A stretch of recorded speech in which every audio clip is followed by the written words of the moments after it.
اللہ الرحمن الرحیم وبہ نستعین۔ اللہ کے نبی صلی اللہ علیہ وسلم اپنے جانثاروں کے ساتھ حجۃ الوداع کے لیے تشریف لائے ہیں اور عرفات کے میدان میں آپ جلوہ افروز ہیں۔ ہزاروں صحابہ وہاں میدان میں موجود ہیں۔ اللہ کے نبی صلی اللہ علیہ وسلم نے لوگوں سے پوچھا،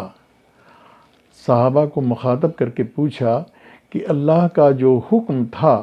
ہم نے تم تک پہنچا دیا؟ صحابہ کی جانب سے یہ جواب دیا گیا کہ آپ نے جو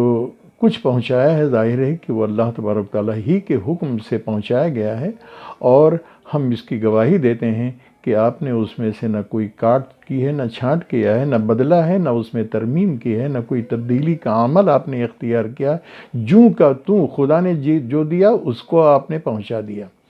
اللہ کے نبی صلی اللہ علیہ وسلم نے صحابہ کرام رضی اللہ تعالیٰ عنہم اجمعین کے اس ایک جواب پر، جو متفقہ جواب تھا اور سب کی جانب سے ایک ہی جواب تھا، آپ نے شہادت کی انگلی آسمان کی طرف اٹھائی اور اللہ تبارک تعالیٰ سے فرمایا، اللہم اشہد، اللہم اشہد، اللہم اشہد، اے اللہ تو گواہ رہ کہ تیرے دین کو تیرے بندوں تک ہم نے بے کم و کاست پہنچا دیا، کسی ترمیم اور تبدیلی کے بغیر پہنچا دیا، اور اس میں ہم نے کوئی حذف و اضافہ نہیں کیا۔ 3 دفعہ آپ نے فرمایا۔ دوسری بات آپ نے یہ فرمائی کہ جو پیغام ہم نے دین کا آپ کے بندوں تک پہنچایا ہے، ان بندوں کی ذمہ داری ہے، ان بندوں کی ذمہ داری ہے کہ وہ اس پیغام حق کو، اس دین کو دوسروں تک پہنچا دے جن تک یہ پیغام نہیں پہنچ سکا ہے۔ یہ قیامت کی صبح تک یہ 2 جملے، یہ 2 انداز، یہ 2 کام قیامت تک باقی رہیں گے۔ یعنی آج ہمیں اگر یہ موقع ملے، اور ملنا چاہیے، اور غور فکر کرنے کی ضرورت ہے کہ ہم اللہ تبارک تعالیٰ کو گواہ بنا کر کے یہ کہیں کہ اللہ تیرے دین کو تیرے بندوں تک ہم نے پہنچا دیا۔ کروڑوں نہیں، اربوں ایسے لوگ موجود ہیں کہ جن کے سامنے دین کا کوئی تصور نہیں موجود ہے، جن کے سامنے دین کی دعوت نہیں دی گئی ہے، وہ نہیں جانتے ہیں کہ دین کسے کہتے ہیں۔ حضرات، یہ بات قرآن کریم میں ایک جگہ ارشاد فرمائی گئی ہے، اذا القوا فیہا سمعوا لہا شہیقا وہی تفور تکاد تمیز من الغیظ کلما القی فیہا فوج سألہم خزنتہا الم یأتکم نذیر قالوا بلی قد جاءنا نذیر۔ قیامت کے دن ان سے پوچھا جائے گا کہ تمہارے پاس کوئی اس قیامت کی ہولناکی، اس دہکتی ہوئی جہنم، یہاں کے عذاب، یہاں کے سانپ بچھو اور یہاں کی اذیت اور خدا کی ناراضگی اور اس کے عذاب اور عتاب سے ڈرانے والا کوئی تمہارے پاس نہیں آتا کیا؟ وہ کہیں گے آیا تھا۔ حضرات غور فرمائیے کہ اگر ہم نے ان کے سامنے یہ پیغام حق پیش کیا اور عمل نہیں کیا انہوں نے، تو اتنی بات تو وہاں ان کو کہنی پڑے گی کہ ہمارے پاس دعوت حق کو پیش کرنے کے لیے لوگ آئے تھے، لیکن فقط ضمنا، اور ہم نے ان کی تکذیب کی، جاؤ بھائی تم اپنا کام کرو، ہمیں تم سے کوئی لینا دینا نہیں ہے۔ فقط ضمنا وقلنا ما نزل اللہ من شیء ان انتم الا فی ضلال کبیر، ہم نے تکذیب کی تھی۔ تو میں اس موقع پر آپ حضرات کی توجہ اس بات کی طرف مبذول کرانا چاہتا ہوں کہ آپ یہ غور فرمائیں کہ اللہ کے نبی صلی اللہ علیہ وسلم نے دعوت حق کو پیش کیا، اور پیش کرنے کے لیے تمام اپنے اوپر اعتماد کرنے والے، تمام ایمان لانے والے لوگوں کو پیش کیا۔ اللہ کے نبی صلی اللہ علیہ وسلم کے تعارف کراتے ہوئے قرآن کہتا ہے، لَقَدْ كَانَ لَكُمْ فِي رَسُولِ اللَّهِ أُسْوَةٌ حَسَنَةٌ۔ جتنے نمونے، جتنی مثالیں دنیا میں ہو سکتی ہیں، ایک بہترین مثال نبی کی زندگی۔ نبی نے اگر لوگوں کے سامنے دعوت دین پیش کیا ہے، طائف میں پیش کیا ہے، مکے کے گلیوں میں پیش کیا ہے، عکاظ اور مجنہ کے بازاروں میں پیش کیا ہے، میلے اور ٹھیلوں میں پیش کیا ہے، دشمنوں کے سامنے پیش کیا ہے، دوستوں کے سامنے دعوت دین کو پیش کیا ہے، یقینی طور پر یہ ہم بہترین نمونہ، بہترین مثال ہے کہ ہم بھی لوگوں کے سامنے پیش کریں۔ فَيُبَلِّغُ الشَّاهِدُ الْغَائِبَ، جو لوگ یہاں موجود نہیں ہیں یا جن تک یہ پیغام نہیں پہنچا ہے، جن تک پیغام پہنچا ہے ان کی ذمہ داری ہے کہ ان کو پہنچائیں، تاکہ قیامت کے دن وہ خدا سے یہ کہیں کہ آپ کے دین کی جو دعوت تھی وہ انہوں نے پہنچایا تھا، لیکن ہماری شامت اعمال کے نتیجے ہماری بدنصیبی تھی کہ ہم ان چیزوں کو قبول کرنے کے لیے ہم نے نہ نیت کی نہ ارادہ کیا، اور اپنے دیدہ دلیری اور اپنے بغاوت اور اپنے تکبر اور غرور کی بنا پر ہم نے اس کو ماننے سے انکار کر دیا۔ حضرات گرامی، یہ دو باتیں ہمیں اپنے پیش نظر رکھنا چاہیے۔ جن کے سینے میں قرآن ہے، جن کے ذہنوں میں قرآن ہے، جن کے گھروں میں قرآن ہے، جن کے مسجدوں میں قرآن ہے، قرآن کو ہم دوسروں کے سامنے پیش کریں۔ اسے پیش کرنے کے لیے تو یہ قرآن دیا گیا ہے۔ قرآن کوئی تبرک کی چیز نہیں ہے، قرآن بلکہ ہدایت ربانی ہے۔ یہ اصول خدابندی ہے کہ جو انسانوں کی زندگی گزارنے کے لیے اور ان کے مقصد حیات کو حاصل کرنے کے لیے، کامیاب بنانے کے لیے یہ اللہ تبارک تعالیٰ نے نعمت عطا فرمائی ہے۔ اللہ کے نبی صلی اللہ علیہ وسلم کی حیثیت متعین کرتے ہوئے اللہ تبارک تعالیٰ نے قرآن کریم میں فرمایا، ما آتاکم الرسول فخذوہ وما نہاکم عنہ فانتہوا۔ نبی کی زندگی میں جو چیز دیکھو اسے اختیار کرو۔ یہ لقد کان لکم فی رسول اللہ اسوۃ حسنہ کے ضمن میں بات آ گئی، اور نبی نے جن چیزوں کو کرنے کے لیے کہا ہے ان چیزوں کو کرنے کے لیے آمادہ ہو جاؤ۔ اس کرنے میں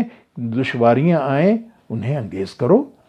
پریشانی آئیں ان کا مقابلہ کرو۔ مقصد کے حصول کے لیے آدمی کیا کچھ نہیں کرتا ہے، کیسی قربانی نہیں دیتا ہے۔ لوگ اپنی جانوں کو دیتے ہیں، ایک دو نہیں ہزاروں کی شکل میں لوگ پھانسیوں پر جھول جاتے ہیں کہ اس لیے کہ یہ ملکی مفاد میں ہے یا گروہی مفاد میں ہے یا اپنے جماعتی مفاد میں ہے، جیل چلے جاتے ہیں یا اسی طریقے سے دوسری اذیتوں کو۔ اللہ تبارک تعالیٰ نے فرمایا کہ ما آتاکم الرسول فخذوہ۔ اگر طائف میں نبی اکرم صلی اللہ علیہ وسلم کو اذیت پہنچائی گئی تو یقینی طور پر آج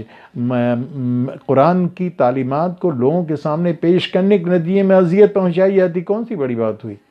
کون سی بڑی بات ہوئی؟ یہ پیش کرنے کا مطلب یہ ہے کہ اگر جیل کے آئینی دروازے اگر کھل جاتے ہیں تو حضرت یوسف علیہ السلام جیسے شخصیت کو، ایسے رسول کو، حضور اکرم صلی اللہ علیہ وسلم کے 3 سالہ شاب ابی طالب کی محصوری کو بھی دیکھنا چاہیے کہ آپ کا کوئی جرم نہیں تھا، صرف جرم اتنا تھا، صرف آپ کا کام اتنا تھا کہ آپ قرآن لوگوں کے سامنے پیش فرما رہے تھے۔ تو اللہ کے نبی صلی اللہ علیہ وسلم کے بارے میں کہا گیا، ما آتاکم الرسول فخذوہ۔ جو رسول کی جانب سے جو چیز دی گئی ہو اسے تم اختیار کر لو، اور جن چیزوں سے اللہ کے نبی صلی اللہ علیہ وسلم نے منع کر دیا ہو اس سے تمہیں رک جانا چاہیے۔ اس رکنے کے نتیجے میں کتنا نقصان تمہارا ہوتا ہے، عہدہ و منصب چھن جاتا ہے، تمہاری دولت تمہارے ہاتھ سے نکل جاتی ہے، اعزاء اور اقارب تمہارے غیر ہو جاتے ہیں۔ اللہ کے نبی صلی اللہ علیہ وسلم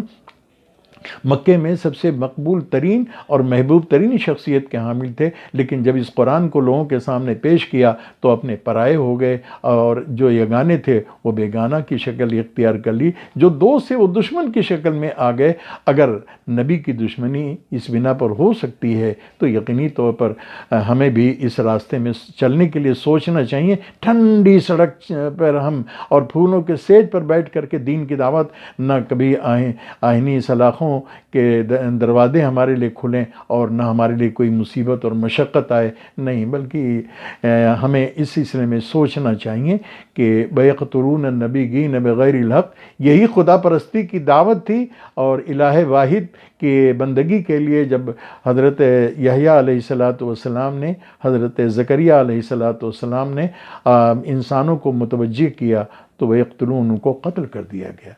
قتل کر دیا۔ ہم جیل سے ڈرتے ہیں، ہم سوشل بائیکاٹ سے ڈرتے ہیں، ہم مختلف قسم کی ایسی چیزوں سے ڈرتے ہیں جو ہمارے مزاج کے خلاف یا ہمارے منافع کے خلاف ہیں، ان سے ہم ڈرتے ہیں۔ قرآن کہتا ہے جب قرآن پیش کرو گے تو جو لوگ تاریکی والے ہیں، تاریخ پسند ہیں، تاریخ خیال کے لوگ ہیں، خدا بیدار لوگ ہیں، ان کو یہ بات قطعاً پسند نہیں آئے گی، لیکن ایک نہ ایک وقت ضرور آئے گا کہ جب تمہاری یہ کوشش اور تمہاری یہ کاوش نتیجہ خیز ہوگی۔ چنانچہ غار حرا سے جب حضور تشریف لائے تو سب سے پہلے مردوں میں حضرت ابوبکر، اور بچوں میں حضرت علی، اور غلاموں میں حضرت زید بن حارثہ، اور عورتوں میں حضرت خدیجہ الکبریٰ رضی اللہ تعالی عنہم اجمعین، اللہ کروڑوں بار ان سے راضی ہو۔ انہوں نے جو ہی آپ کے پیغام حق کو سنا فوراً قبول کر لیا۔ لیکن حضرات یہ بھی غور کرنے کا مقام ہے، ہمیں عجلت سے کام نہیں لینا چاہیے، جلد بازی سے کام نہیں لینا چاہیے۔ اسی مکے میں ایک پڑھے لکھے آدمی تھے جن کا نام تھا ابو سفیان، قوم کے سردار تھے، سوجھ بوجھ والے آدمی تھے۔ ٹھیک 21 سال ان کو لگے ایمان کے دائرے میں داخل ہونے کے لیے، اسلام کے دائرے میں، اسلام کے سائے میں آنے کے لیے ان کو 21 سال، سن 8 ہجری میں 13 سال مکی دور، 8 سال مدنی دور کے بعد جب مکہ فتح ہوا تو اس کے بعد پھر انہوں نے اسلام کو قبول کیا۔ اس سے پہلے معلوم یہ ہوا کہ یہ مختلف قسم کے مراحل ہوتے ہیں، مختلف قسم کی طبیعتیں ہوتی ہیں، مختلف قسم کی سوچ والے ہوتے ہیں، مختلف فکر والے ہوتے ہیں، کسی کے اوپر فوری طور پر عمل اثر ہو جاتا ہے اور کسی کے اوپر فوری طور پر نہیں، لیکن ایک داعی کبھی مایوس نہیں ہوتا ہے۔ داعی کی زندگی جو ہوتی ہے وہ سمندر جیسے وسعت اختیار کرتی ہے، داعی دعوت دیتا ہے اور وہ دعویٰ نہیں کرتا ہے۔ داعی دعوت اور دعویٰ میں فرق یہ ہوتا ہے کہ دعویٰ میں 2 فریق ہوتے ہیں اور دعوت میں داعی اور مدعو کی کیفیت ہوتی ہے، ایک مخاطب ہوتا ہے، ایک آدمی لوگوں کو مخاطب کرتا ہے اور ایک مخاطب ہوتا ہے۔ تو اللہ تبارک تعالیٰ نے فرمایا کہ داعی اور دعوت کے درمیان، داعی اور مدعو کے درمیان محبت ہوتی ہے، سوز ہوتی ہے، اور ان کے درمیان ایک اثر پذیری کی کیفیت ہوتی ہے، اور جہاں دعویٰ ہوتا ہے تو دعویٰ کے نتیجے میں ان کے درمیان ہر کوئی، دونوں فریق اس بات کے لیے کوشش کرتے ہیں ہم جیت جائیں اور ہم جیت جائیں، صحیح طریقے سے بات پیش کر کے، غلط طریقے سے بات پیش کر کے، یہ دعویٰ کا مزاج ہوتا ہے۔ تو ہم اس نبی اکرم صلی اللہ علیہ وسلم نے جو دعوت کے لیے فرمایا تھا عرفات کے میدان میں کہ جو یہاں موجود ہیں وہ یعنی جن تک یہ پیغام حق پہنچا ہے، قرآن جن کے یہاں موجود ہے، اس قرآنی تعلیمات کو لوگوں کے سامنے پیش کریں، یہ ذمہ داری ہے۔ یہی قیامت کے دن ہم سے پوچھا جائے گا، ان سے بھی پوچھا جائے گا کہ تمہارے سامنے دعوت پیش کی گئی نہیں پیش کی گئی، اور ہم سے بھی پوچھا جائے گا کہ تم نے نبی کے دعوت کو، نہیں اسلام کی دعوت کو جو قرآن کی شکل میں، حدیث کی شکل میں اور خدائی رسول کی شکل میں، نبی انبیائی مثال کی شکل میں جو چیز پیش کی گئی تھی، ملی تھی تم کو، اس کو تم نے لوگوں تک پہنچایا کہ نہیں پہنچایا، اس کی جواب دہی ہمیں کرنی ہوگی قبل اس کے کہ قیامت کا منظر ہو، وہاں کوئی جواب ہم سے نہ بن پڑے، کسی کا کوئی توجیہ نہ کی جا سکے، وہاں اس سے پہلے اس کام کا ہمیں آغاز کر دینا چاہیے۔